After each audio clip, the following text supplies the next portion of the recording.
আর কোরআনের তেলাওয়াত এটা যদি কেউ না বুঝে, এরপরেও এর যে উপকারিতা, এর যে ইফেক্টিভনেস, এর মধ্যে কোনো পার্থক্য হয় না।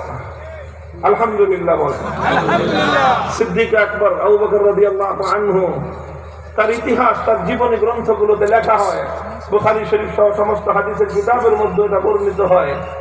ইবনে দাগীন তিনি একদিন আবু বকর রাদিয়াল্লাহু আনহু মক্কা ছেড়ে চলে যাচ্ছেন, রাস্তার মধ্যে ইবনে দাগীনা নামক একজন আরব সর্দার নেতা তার সঙ্গে দেখা।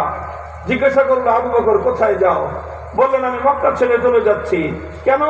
তো মক্কার মানুষ আমাকে উত্ত্যক্ত করে, বিরক্ত করে, নির্যাতন করে, আমি আর এখানে থাকবো না।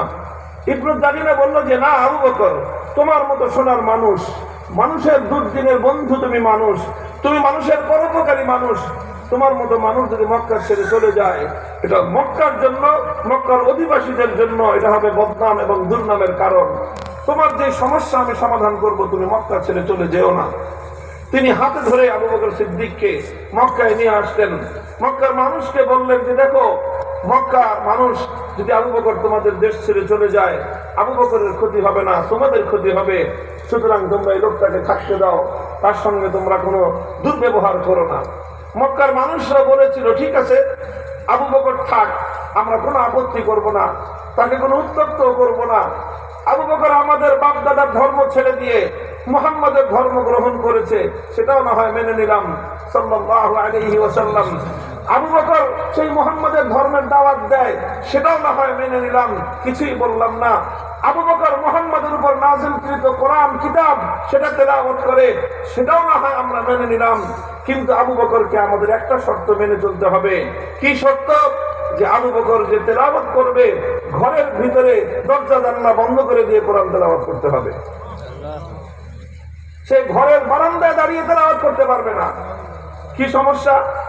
ঘরের মালিক আবু বকর, বারান্দার মালিক আবু বকর, তো ঘরে তেলাওয়াত করতে পারলে বারান্দায় তেলাওয়াত করতে তোমাদের আপত্তিটা কেন? না, আপত্তি আছে। সমস্যাটা কি? আরে সমস্যা হলো এই যে আবু বকর সিদ্দিক যখন ঘরের বারান্দায় দাঁড়িয়ে আবেগ মাখা কণ্ঠে আল্লাহর কোরআনের তেলাওয়াত করতে থাকে, তখন তার এই কোরআনের তেলাওয়াত চুম্বক যেমন লোহাকে আকর্ষণ করতে থাকে, আবু বকরের শুধুমাত্র কোরআনের তেলাওয়াত মক্কার ঘর ঘর থেকে নারী আর পুরুষ শিশু সহ সকলকে চুম্বকের মতো টানতে থাকে। আমরা ঘরগুলোতে আমাদের শিশুদেরকে বেঁধে রাখতে পারি না, আবু বকরের কোরআন তেলাওয়াত শুনবার জন্য আমাদের ঘরগুলো থেকে শিশুরা পঙ্গপালের মতো আবু বকরের বাড়ির দিকে ছুটতে থাকে।